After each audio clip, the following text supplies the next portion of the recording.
2 weeks மேலே ஆயிருக்கு. சொல்கிறபடியாக ஒன்றுமே கிடையாது.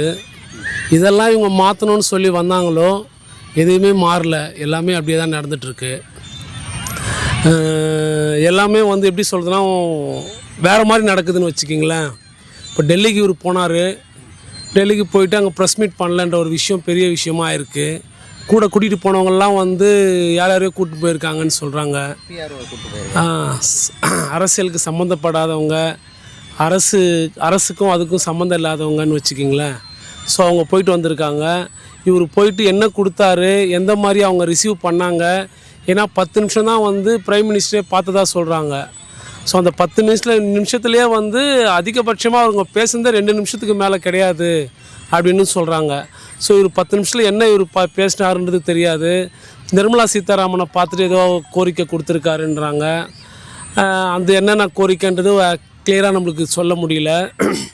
அதே மாதிரி அமித்ஷாவை வந்து கேட்டிருக்காங்க. அமித்ஷா வந்து மீட் பண்ண மாட்டேன்னு சொன்னதாக ஒரு நியூஸு சொல்கிறாங்க. ஸோ இது வரைக்குமே நடக்காத ஒரு புதுசாக நடந்திருக்கு இந்த விஷயம்லாம்.